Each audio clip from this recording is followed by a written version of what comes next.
Hello. We back on One Piece, chapter 1139.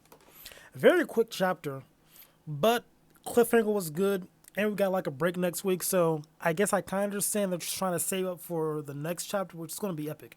I think so, or I hope so. But review time, or my thoughts on it, whatever. Overall, I like the chapter. So, we got the gang in the castle right now. This is like mainly a Luffy, Zoro, Nami. I think his name was Roto, the giant episode. They're searching the castle for the key. Then they find like the summoning circle in which freaking Shamrock and Shorty showed up in. And they're like still looking for the key and whatnot. Then we cut back and we see, I think it's Gabon or Gayabon. It's Roger's left hand man is what they call him in the manga and whatnot. He's there. People are like, oh my god, who's this guy?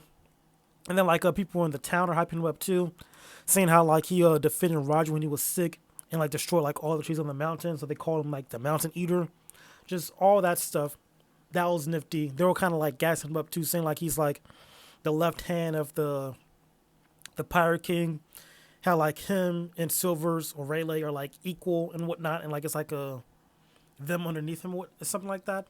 The point is, it's like a lot of gassing this man up to because obviously he's like the left hand of the Pirate King, and like he's supposed to kind of be like a not the word isn't foil, but like a Sanji reflection. There's some type of formal word for it I want to say, but I don't know what it is.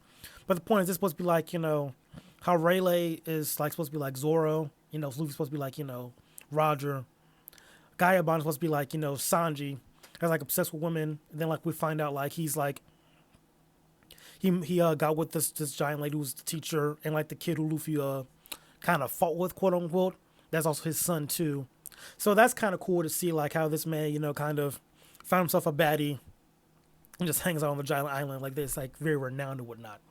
That's cool. But back to the chapter, the Luffy's talk to dude saying like, oh, we're trying to like free Loki, and he's like, dude, you're not supposed to do that. I wouldn't recommend doing that. He's locked up for a reason. And Luffy's like, hey, listen, even if he does go out of control, I can handle it. And dude's like, then Gaibon's like, hey, listen, only person who could handle demands was Shanks. And if you think you could do it, that's like a very tall order. But if you want the key, you got to fight me for the key. So like that's kind of like this. Like if you could beat me in a fight, that means you're strong enough to like take care of Loki if need be. And that's how I wrote the sleeves. That's how the chapter ends. And frankly, I like that. I think that's a pretty cool way to do it. Like let's show how strong the old gen is compared to the new gen too. Because I think obviously Luffy's gonna get washed in this fight pretty badly. Not pretty bad, but like it's gonna be like hey, Luffy just lost his fight. Which I appreciate. I appreciate them, giving hype to the old generation. They did it like a couple chapters back, like a while back with Garp going to the island, piecing up like half of Blackbeard's crew and whatnot. They did it with Rayleigh when they scared off Blackbeard too, coming to the island. Now they're doing it with Gaibon, him going to fight Luffy now to show him like Luffy says like some room to grow.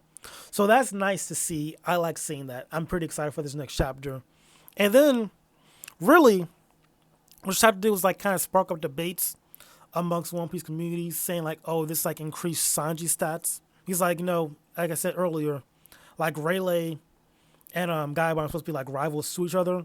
Some people are like, oh, well, if they're supposed to parallels, that's the word I was looking for. If Sanji's supposed to be a parallel to Gaibon and Shanks supposed to be not Shanks, but Zoro's supposed to be a parallel to Rayleigh, that means by proxy, Sanji and Zoro should be rivals to each other, almost relative. So that's like the new talk of the town saying, hey, Sanji's now stronger than we think. He's not as weak as we think he is. Or like he's like, there's not a huge gap between Sanji and Zoro. So that's the new talk of the town, which again, I feel like this like already kind of established how like the hierarchy goes, like Luffy, Zoro, Sanji. And like I feel like, me personally, there's like Zoro is slightly stronger than Sanji, but it's not like as huge as the gap as most people are trying to make it out to be.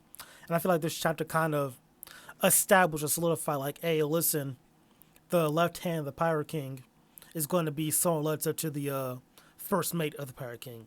So I appreciate Oda for like at least solidifying that, so the fans could like finally like lay that to rest a bit, like how Sanji's not like a huge watcher. Like it's like the monster trio for a reason. Sanji's like somewhat up there which I always believe so, but like I feel like with this shot just kind of just, solidified that as Sanji's not like, you know, Luffy's S tier, Zoro's A tier, Sanji's B tier. It's more like Luffy S tier, Zoro A tier, Sanji A tier, but underneath Zoro.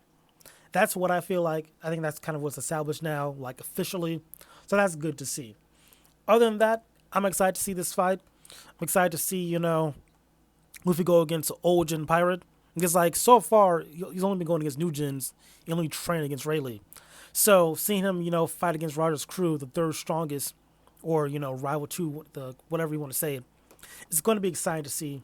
I can't wait. Well, I have to wait. I got to wait like an extra week now because they're on a break.